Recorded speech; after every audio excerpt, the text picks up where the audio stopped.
queridos amigos, sean todos bienvenidos a Mirada Semanal, el podcast de actualidad de Latinoamérica 21.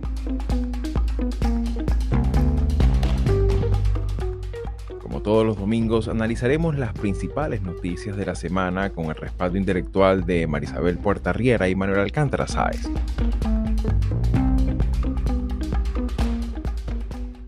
And if you are an individual, a foreign national, who illegally enters the United States of America, you are, by definition, a criminal. And so therefore you are subject to deportation. A pocos días de su toma de posesión como presidente de los Estados Unidos, Donald Trump ha iniciado las anunciadas deportaciones de inmigrantes indocumentados, un complejo proceso que en pocas horas se ha convertido en la principal medida de política exterior y el titular de buena parte de la prensa mundial, para lo cual no se han escatimado esfuerzos comunicacionales como el de la propia secretaria de prensa de la Casa Blanca, Karoline Leavitt, mostrando imágenes de estas deportaciones durante el pasado fin de semana. Vale destacar que este costoso despliegue logístico y comunicacional ha generado apreciaciones divididas en la región latinoamericana, y es que además de emplear aviones militares y un formato totalmente policial en estos vuelos, se han denunciado tratos degradantes y precarias condiciones en general, lo cual genera consternación y preocupación en las comunidades inmigrantes que aún permanecen en los Estados Unidos. En este sentido, nos preguntamos qué repercusiones tendrá este proceso para la economía estadounidense, qué efectos tendrá también para la política exterior hacia la región latinoamericana, y en especial, hasta qué punto estas deportaciones masivas podrán resolver el colapso procesal que las autoridades migratorias mantienen en los millones de casos de regularización pendientes que afectan a toda la sociedad estadounidense. Soy Xavier Rodríguez Franco, les hablo desde Davenport, Florida, y hoy es domingo 1 de febrero de 2025. Y bien amigos, sean todos una vez más bienvenidos a Mirada Semanal. Y bueno, hemos decidido retomar un tema que bueno, evidentemente ha sido transversal a lo largo y ancho de todos los episodios que hemos abordado, que es el tema de la migración a nivel hemisférico y en especial si consideramos que bueno, uno de los tantos temas donde ciertamente ha habido mucha controversia y sobre lo cual se ha centrado la nueva administración de Donald Trump en Estados Unidos ha sido el tema migratorio. Especialmente hablamos directamente sobre el tema de las deportaciones, que bueno, ya comenzaron su curso, comenzaron también a darse las primeras reacciones, no tan solo dentro de Estados Unidos, sino también en la propia región latinoamericana, especialmente lo ocurrido a principios de semana con Gustavo Petro. Y me gustaría un poco tu valoración, Manolo, porque bueno, también hay que echar un poquito la vista atrás en la hemeroteca y vemos que no es algo muy distinto a los primeros meses de la primera administración. Sin embargo, por supuesto, la forma como se ha llevado a cabo, pues no ha dejado indiferente a muchos presidentes, incluso por lo menos están las declaraciones muy críticas también del propio Lula, también el tono también muy distinto, ¿no?, que ha tenido la propia Claudia Sheinbaum, entre otras figuras de la política de nuestra región. Pero ¿cómo miras tú el desarrollo de estos primeros días del ingreso de la nueva administración de Trump sobre esta materia? Bueno, hay dos cuestiones que quiero sobre todo subrayar. La primera, en la línea de lo que acabas de decir, es un tema que es viejo. Buscando información para abordar este tema, he visto que la ONG Witness at the Border da unos datos que son interesantes para el año pasado, para el 2024. Y fíjate, el país que más vuelos registró fue Guatemala. Ni más ni menos, a lo largo del año pasado hubo 508 vuelos, es decir, un vuelo y medio diario, ¿no?, como promedio. Y después de Guatemala siguió Honduras con 319 y México con 153, ¿no? O sea, esa es una realidad que, como bien has dicho, estaba ahí y que no es novedosa. Por cierto, Colombia tuvo 126 vuelos de esta naturaleza el año pasado. O sea, son los tres países del Triángulo Norte, Guatemala, Honduras y El Salvador, que recibieron casi 2/3 del total de los vuelos dirigidos a países latinoamericanos, ¿no? Esto, digamos, para que lo tengamos en cuenta. Y la segunda cuestión tiene que ver con el momento actual que vivimos a partir del 20 de enero y con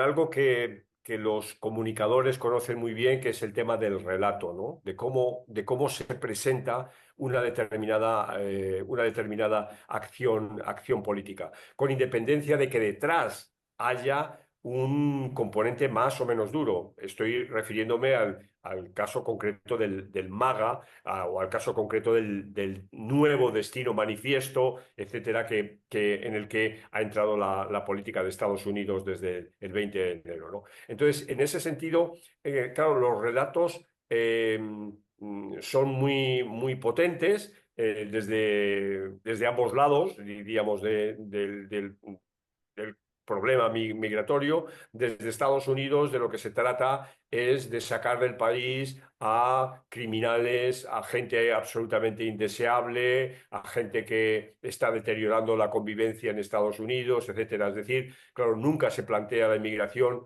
como un fenómeno de gente que contribuye a la riqueza del país a través del trabajo, a través del esfuerzo personal, etcétera. Entonces es una satanización de un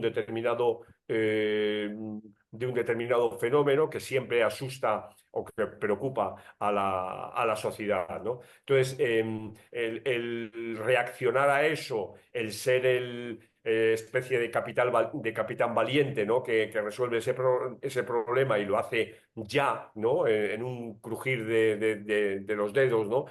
Bueno, es el relato presidencial, ¿no?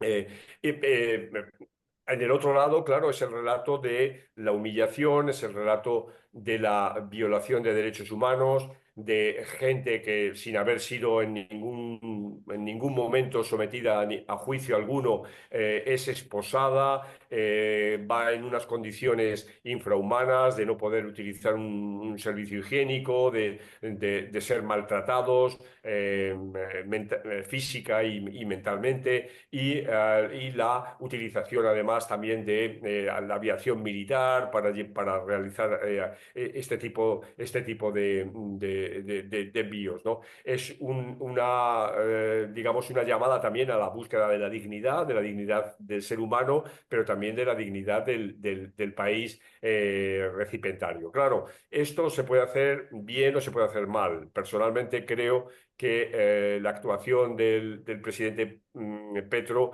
pues fue nefasta, ¿no? Y, bueno, ya hay suficientes artículos, textos, opiniones vertidas al respecto de cómo reaccionar de la manera que reaccionó para luego tener que dar marcha atrás y demás, pues hace un flaco servicio a la causa digamos, de generar un espacio de colaboración entre ambos lados en un tema que es dramático.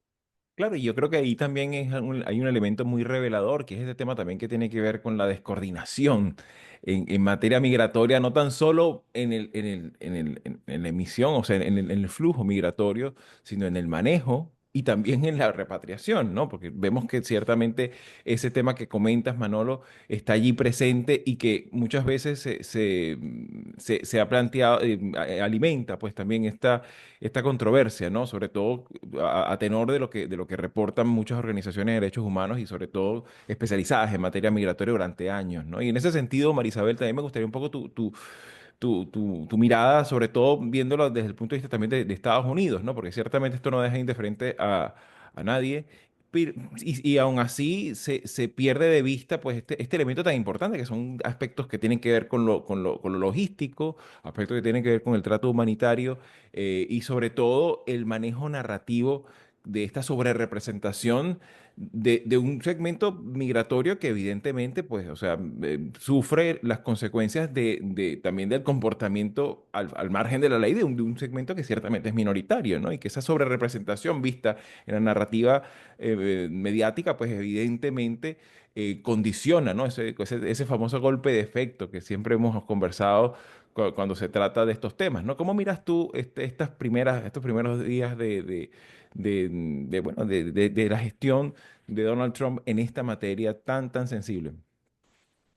Bueno, lo primero es que hay que entender que este no es un problema que esté capturando la atención de la opinión pública en términos amplios. Esto solamente le interesa a los afectados y los más cercanos a los afectados. La opinión pública de Estados Unidos, en su mayoría, quiere que el gobierno expulse a los inmigrantes indocumentados que tienen antecedentes criminales. Sin embargo, todos sabemos que con esta política agresiva de deportación, muchos de los que están cayendo presos no tienen antecedentes criminales. Eh, es más de la mitad, es lo que sabemos hasta ahora. Por otra parte, hay una intención de hacer un show de esto, porque durante la administración de Biden se deportaba todos los días cientos de personas, pero no había una cámara al lado con un influencer o, porque aquí estamos hablando de gente, hasta el doctor Phil está participando en las redadas. Estamos viendo cómo la secretaria de DHS está vestida de Rambo acompañando las redadas. Es decir, Este tema creo que sería interesante hacer un monográfico sobre esto, ¿no? Porque lo que estás diciendo es muy importante para entender el contexto, ¿no? Yo escribí un capítulo para un libro en México sobre escándalos y el mío fue sobre la Casa Blanca como un reality show. Esta es la segunda versión de ese reality show. Aquí ellos no están deportando más gente de la que hacía Biden, ni siquiera, pues, ni siquiera Obama, que era el deportador en jefe, ¿no? Pero el problema es que para quienes para quienes esto es un asunto de vida o muerte, sobre todo la gente que vive en Montana, ¿verdad? Que están muy afectados por la frontera, esto es un tema de consumo para su base. Esto es Claro, dar la carnada a su base para que siga, esto incentive el odio. no, y sobre todo porque Es ha sido muy rentable desde el punto de vista electoral, ¿no? absolutamente. Esto le da muchísimos beneficios desde el punto de vista electoral. Pero ¿qué pasa? No solamente están amenazando a unas comunidades que realmente no son criminales, porque no hablo nada más por los venezolanos. Aquí están cayendo un montón de centroamericanos que lo único que hacen es trabajar de sol a sol. Pero ¿qué es lo que pasa? Nosotros vamos a tener una situación crítica a nivel doméstico porque nos está bajando la mano de obra para agricultura, construcción, servicios. Eso lo vamos a ver pronto. La gente que votó por Trump porque le costaban mucho los huevos, bueno, vean el precio ahora de los huevos. Ahora vayan a ver qué es lo que van a hacer. Porque muchos de origen inmigrante latinos votaron por Trump y ahorita lo van a padecer en su bolsillo. Pero eso no va a ser lo peor, porque Biden lo que trató de hacer fue regularizar el proceso migratorio. El TPS, el parol, todo eso eran estrategias para incentivar la migración legal, que es lo que Trump quiere acabar. No es nada más. Él está incentivando la inmigración ilegal, porque ¿qué es lo que va a pasar? Con el cierre de agencias técnico, un cierre técnico financiero de agencias como USAID, que no van a seguir desembolsando ayudas para ONGs que se encargan de un montón de tareas que tienen que ver, entre otras cosas, con asistencia humanitaria. ¿Qué es lo que vamos a tener? Vamos a tener un caos en ciertos países que van a incentivar la migración, y en lugar de nosotros tener un proceso ordenado donde la gente se anotaba para pedir asilo, ahora lo que vamos a tener es un repunte de la inmigración irregular. La gente va a cruzar la frontera como sea, se van a arriesgar. Esta estrategia lo que va a hacer es que va a inflar los números de migrantes y va a ocasionar un aumento de inmigración irregular. Eso lo Claro, vamos y en ese sentido creo que sí, esto lo hemos conversado en muchas ocasiones, pues el tema, por una parte de los incentivos y por otra parte el propio elemento antropológico de la migración, que es como decretar ilegal la lluvia, ¿no? O sea, tarde o exactamente. temprano la gente va a buscar su camino, ¿no? Y en ese sentido, pues, que sin duda alguna lo hemos tocado en muchas ocasiones aquí, está el tema también desde el punto de vista técnico, ¿no? O sea, las condiciones en las que trabaja la gente de la propia institucionalidad de migración, el tema de la financiación correspondiente a los jueces de migración, a todo el sistema federal, a la parte que tiene que ver con la prevención y atención en frontera, ¿no? Sobre todo tomando en consideración ese crisol de perfiles de vida que llegan allí, se agolpan allí y que no consiguen como que un mecanismo que sea medianamente selectivo en el marco de tanta complejidad, ¿no? Donde también hay que considerar elementos muy perniciosos como el tema del narco, digamos, el ecosistema criminal que gira alrededor del tráfico de personas, entre otras tantas cosas, ¿no? Y en ese sentido, pues por supuesto es muy alarmante ver que pareciera que ese otro componente, más allá del golpe de imagen, ¿no? El efecto que obtienen en la opinión pública, el sacar gente esposada de centros de trabajo o de algún Walmart, ¿no? Y a diferencia de lo que realmente también necesita tener un sistema que, bueno, se está quedando atrás en materia tecnológica, los propios portales que gestionan, bueno, suspenden el CBP One, que era una herramienta que de alguna manera permitía esa aplicación, permitía organizar la complejidad y sobre todo el tema que tiene que ver con el procesamiento de los que ya están en Estados Unidos, ¿no? Y que ciertamente consiguen en la propia administración migratoria un cuello de botella y un colapso documental y procesal inmenso, ¿no? O sea, y esos elementos que requieren acuerdos bipartidistas y que requieren también consenso, financiación, profesionalización, etcétera, eso no se está tocando. Y que esa es precisamente la parte más gruesa del iceberg, ¿no? Y en ese sentido, por supuesto, vamos a estar muy atentos porque ciertamente esto es un tema que, bueno, como dicen, ¿no? Pica y se extiende, ¿no? A lo largo de este retorno al poder de Donald Trump. Si llegaste hasta aquí y te interesan estos temas, puedes ayudarnos a seguir haciendo estos vídeos dándole like, compartiendo, comentando y suscribiéndote al canal de YouTube de Latinoamérica 21. Puedes acceder también a todos nuestros episodios entrando en nuestra página web latinoamerica21.com/podcast y en las principales plataformas de audio. Subimos videos nuevos todas las semanas, así que nos veremos en Mirada Semanal muy pronto.